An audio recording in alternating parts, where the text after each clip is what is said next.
आज का हमारा टॉपिक हमने रखा है टाइफाइड फीवर, जो अक्सर जैसा कि मौसम बदलता है लोगों को होने लगती है, या फिर बहुत लोग ऐसे शिकायत करते हैं कि हमारा टाइफाइड खत्म ही नहीं होता है। तो ये सब चीजों के बारे में आज हम थोड़ा सा बात करना चाहते हैं कि टाइफाइड एक्चुअली होता क्या है और लोगों को क्यों लगता है कि एक बार टाइफाइड हो जाए तो वो उनका खत्म ही नहीं हो रहा है। तो बेसिकली टाइफाइड जो है एक बैक्टीरिया की वजह से होने वाली एक सिस्टमिक इलनेस है। जो बैक्टीरिया टाइफाइड का रीजन है उसको हम साल्मोनेला टाइफाइस बोलते हैं। साल्मोनेला टाइफाई जो होती है वो बैक्टीरिया बेसिकली कंटेमिनेटेड फूड या वाटर की जब इंजेक्शन शरीर में रहती है तो उसकी वजह से ये बैक्टीरिया ग्रो करने लगता है। और जनरल सिम्टम जो बेसिक सिम्टम इसका रहता है फीवर, वो शुरू होता है जिसको हम अक्सर एक नॉर्मल फीवर के तौर पे लेते रहते हैं और वो चीजें अवॉइडेंस में ज्यादा जाती हैं, जिसकी वजह से टाइफाइड जो है बॉडी में बैक्टीरिया की ग्रोथ जो है जनरली चलती रहती है और वो प्रॉब्लम फिर एक टाइम पे जाके ज्यादा प्रॉब्लम क्रिएट करती है और हमें लगता है कि टाइफाइड खत्म ही नहीं हो पा रहा है। तो जैसा कि मैंने बताया कि टाइफाइड जो है कंटेमिनेटेड फूड एंड वाटर की वजह से जो बैक्टीरिया ग्रोथ उस फूड और वाटर पे है वहां से दूसरे को ट्रांसफर हो जाती है। तो जो डेवलपिंग कंट्रीज हैं वहां पे ये प्रॉब्लम ज्यादा है, क्योंकि उन कंट्रीज में सैनिटेशन की प्रॉब्लम, हाइजीनिक कंडीशंस को लोग संभाल नहीं पाते हैं, जिसकी वजह से ये इस तरह की इन्फेक्टिव डिजीज जो है लोगों को परेशान करती हैं।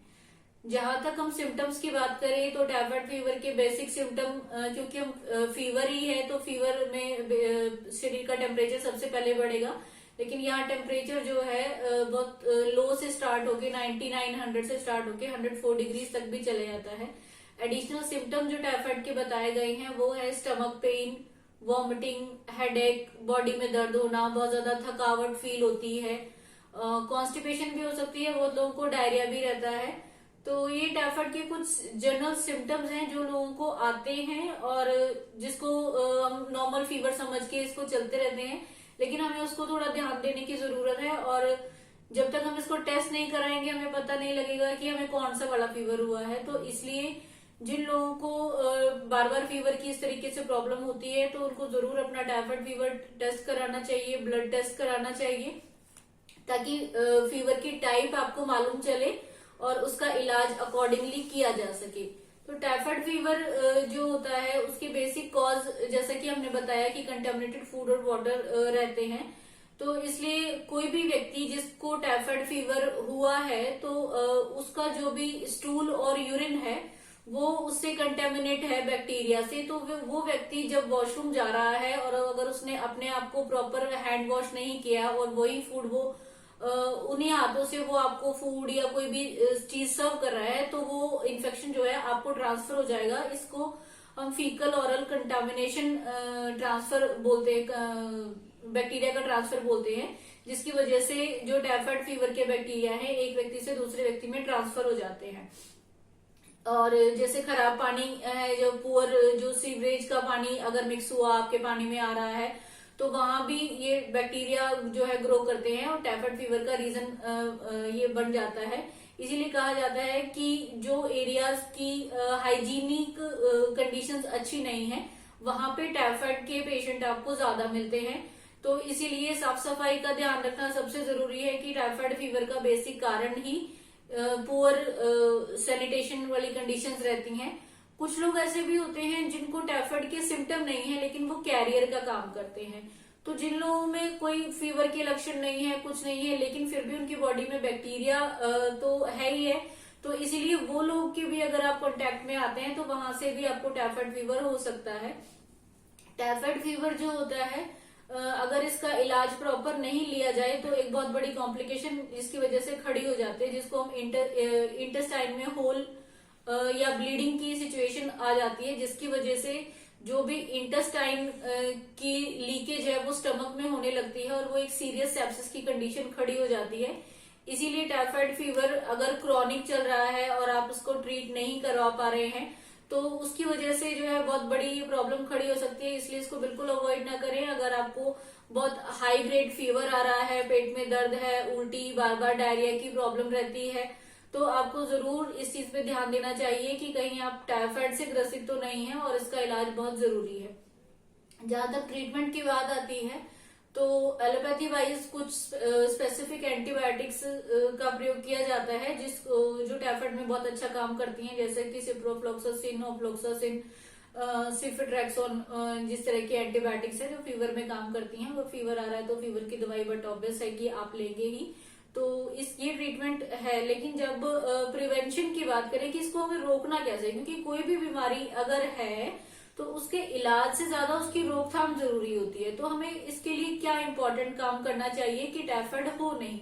तो इसके लिए जैसा कि बार बार कहा जा रहा है कि अच्छी सैनिटेशन वाली कंडीशन, साफ सफाई वाली जगह आपका रहना, और अगर वहां सफाई नहीं है तो आप वहां सफाई रखें, आप साफ पानी पिएंगे, खाना आपका प्रॉपर हाइजीनिक वे से बना हुआ होना चाहिए। अगर आप कहीं बाहर जा रहे हैं और आपको पता है कि वो जगह अच्छी नहीं है या वहां साफ सफाई नहीं होती, या कुछ एरियाज ऐसे होते हैं जिनको स्पेशली कहा जाता है कि टाइफाइड प्रोन एरियाज है, तो वहां जाने से पहले आप टाइफाइड का वैक्सीन ले सकते हैं। तो टाइफाइड का वैक्सीन जो है इसकी रोकथाम में आपको बहुत हेल्प करेगा। लेकिन साफ सफाई अगेन मैं कहना चाहूंगी कि बहुत जरूरी है, इसके बिना आप टाइफाइड से बच नहीं सकते हैं। नहीं तो आप कैरियर भी बन सकते हैं और एक सिचुएशन पे आके आपको सिम्टम्स भी क्रिएट हो सकते हैं, और अननेसेसरली अगर आप उसको अवॉइड करते रहेंगे तो आप कॉम्प्लिकेशन जो इंटेस्टाइन का, जैसे हमने ब्लीडिंग और होल्स बताया, तो वहां तक भी पहुंच सकते हैं। इसलिए इस चीज पे जरूर ध्यान दें कि फीवर अगर आपको आ रहा है तो आप उसको प्रॉपर चेकअप जरूर कराएं। फिर हम बात करते हैं कि आयुर्वेदिक क्या इसमें हेल्प, आयुर्वेद आपकी कैसे हेल्प कर सकता है फीवर को कंट्रोल करने के लिए, या टाइफाइड फीवर के लिए क्या आयुर्वेदिक उपचार हो सकता है। तो आयुर्वेद में जो फीवर बताया गया है, आयुर्वेद में फीवर का कारण ही ये है कि अगर आपके जीआई ट्रैक्ट में, मीन्स जो आपका डाइजेस्टिव सिस्टम है, वहां पे अग्नि अगर कम हो जाती है, मीन्स जो आपका खाना आप खा रहे हैं उसको पचाने की क्षमता आपके बॉडी सिस्टम में नहीं है, और वो अग्नि ठंडी हो जाती है, तो वो अग्नि क्योंकि जीआई ट्रैक्ट में ठंडी हो गई तो वो बॉडी की पेरिफेरी पे चले जाती है, और जिसकी वजह से हमें टेम्परेचर फील होता है। तो इस टेम्परेचर को ही जैसे कि ज्वर कहा गया, और क्योंकि सॉरी ये आपके डाइजेस्टिव सिस्टम से शुरू होती है, इसलिए आयुर्वेद में हम इसे आंतरिक ज्वर कहते हैं, क्योंकि इसमें मेन रोल आपके इंटेस्टाइन का है, आपके पाचन क्षमता का है। तो यहाँ पे आयुर्वेद में इसको हम आंतरिक ज्वर कहा जाता है, और इसको ट्रीट करने के लिए सबसे अच्छा उपाय जो बताया गया है वो है लंघन चिकित्सा। लंघन चिकित्सा में का मतलब है कि जिसको हम नॉर्मल टर्म्स में फास्टिंग या व्रत रखना बोलते हैं।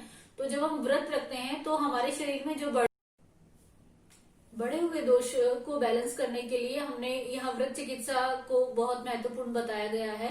तो जब हम व्रत रखते हैं तो क्योंकि हम एडिशनल शरीर में कुछ खाने की चीज नहीं डाल रहे हैं, तो शरीर की जो अग्नि है वो नेचुरली उस शरीर को एनर्जी देने के लिए वो अपने आप को बढ़ाने की कोशिश करेगी, क्योंकि शरीर में जो वायु हमारा इम्पोर्टेंट काम करती है, तो वायु अग्नि को हवा देगा और वो अग्नि बढ़ जाएगी। अग्नि बढ़ने के कारण से जीआई ट्रैक्ट में जो अग्नि कम हो गई थी वो अपने आप से प्रज्वलित हो जाती है, मीन्स वो अपनी प्रॉपर क्षमता में आ जाती है, जिस वजह से जितना भी एक्स्ट्रा चीजें इंटेस्टाइन ट्रैक्ट में, जीआई ट्रैक्ट में जमा हो गई हैं, वो अपने एक प्रॉपर काम में आ जाएंगी, और जो पेरिफेरी पे टेम्परेचर गया है वो धीरे धीरे नॉर्मलाइज आ जाता है। तो इसलिए लंघन चिकित्सा को ज्वर को ठीक करने के लिए सबसे इम्पोर्टेंट बताया गया है। तो अगर आपको जैसे टाइफाइड फीवर की हम बात कर रहे हैं, तो टाइफाइड फीवर अगर किसी को हो रहा है, क्योंकि आपकी डाइजेशन इसमें ठीक नहीं है, डाइजेशन को ठीक करने के लिए आप, जैसा कि होता है कि बुखार में लोग ज्यादा खाने की कोशिश करते हैं कि खा लो, कमजोरी आ गई, कमजोरी आ गई। नहीं, कमजोरी नहीं आएगी। आप व्रत रखिए, और वो व्रत जो है आपकी शरीर की जो पाचन क्षमता है उसको बढ़ाने में बहुत हेल्प करेगा, और आपका फीवर नेचुरल तरीके से कम होगा। इसके बाद हम कुछ आयुर्वेदिक हर्ब्स की बात करते हैं जो कि ज्वर की चिकित्सा में बहुत अच्छा काम करती हैं। इसमें मेन इम्पोर्टेंट है हमारे पास बेलफल जो बेलपत्र आम भाषा में कहा जाता है। तो बेलपत्र का अगर आप प्रयोग करेंगे वो हमारे डाइजेस्टिव सिस्टम को बहुत सपोर्ट करता है और हमारे डाइजेशन को बढ़ाने में काम करेगा। इसके अलावा गुड़ूची, जैसे सभी ने सुना है गिलोय बेल आमतौर पे कहा जाता है, तो गिलोय बेल का आप काढ़ा बना के लीजिए, वो किसी भी प्रकार के बुखार को ठीक करने में बहुत इंपॉर्टेंट रोल प्ले करता है। तो आप बिल्कुल गिलोय का प्रयोग इसके लिए कर सकते हैं। गिलोय अपने आप में बुखार के लिए सबसे अच्छी दवाई का काम करती है। इसके अलावा एक रहता है चिरायता। चिरायता भी जो है ज्वर को कम करने के लिए बहुत अच्छा काम करता है। बहुत सारी आयुर्वेदिक मेडिसिन में इसका प्रयोग किया जाता है। तो आप चिरायता का प्रयोग कर सकते हैं। चिरायते के पौधे का आप रस निकाल के ले सकते हैं या काढ़े में प्रयोग कर सकते हैं, बहुत अच्छा काम करता है। जटामांसी पाउडर बहुत अच्छा काम करता है। जटामांसी पाउडर आपको कहीं भी किस पंसारी से मिल जाएगा और आप उसको 5 ग्राम सुबह शाम आपके डाइट में दवाई के तौर पे ऐड कर सकते हैं, जो कि बुखार को कंट्रोल करने में काम करता है। कुछ आयुर्वेदिक मेडिसिन भी बताई गई हैं, जिनके कुछ के हम आपको नाम बता सकते हैं जो आप यूज कर सकते हैं खासतौर से टाइफाइड फीवर के लिए। मेन इंपॉर्टेंट इनके नाम है सुदर्शन चूर्ण, लक्ष्मी त्रिभुवन कीर्ति रस, संजीवनी वटी, ये आप जरूर प्रयोग करें। गिलोय सद बहुत इंपॉर्टेंट है। गिलोय बेल जैसा कि आप काढ़ा बना के यूज कर सकते हैं, और अगर आपको काढ़ा नहीं मिलता है तो आप गिलोय सद का प्रयोग करें। वो आपके फीवर को कम करने में बहुत आयुर्वेदिक तरीके से बिना किसी साइड इफेक्ट्स के आपको बहुत हेल्प करेगा। तो आप लोग प्लीज ये सब चीजें जरूर इस्तेमाल करिए। और जैसा कि बार बार हमने बताया, टाइफाइड फीवर एक अच्छी साफ सफाई वाली जगह पे ना रहने से या अच्छी साफ सफाई वाला खाना पीना ना खाने से होने वाली बीमारी है। तो अपने आसपास सफाई का बहुत ज्यादा ध्यान रखें। जो आप खाना खा रहे हैं वो बहुत स्वच्छ होना चाहिए। पानी जो पी रहे हैं वो प्रॉपर तरीके से प्रोसेस्ड हो, गंदा ना हो। अगर आप कुछ और नहीं कर सकते हैं तो पानी उबाल के जरूर पिए। कम से कम उन लोगों को जरूर पानी उबाल के पीना चाहिए जिनको बार बार से टाइफाइड की प्रॉब्लम हो जाती है। और प्रॉपर आप अगर अपना टेस्ट करा के अपना इलाज करेंगे तो टाइफाइड की कोई भी कॉम्प्लिकेशन से आप बच जाएंगे। और ये बुखार भी एक आम बुखार की तरह ही अपने समय के हिसाब से ठीक हो जाएगा, प्रॉपर ट्रीटमेंट और प्रॉपर केयर के साथ। Thank you so much.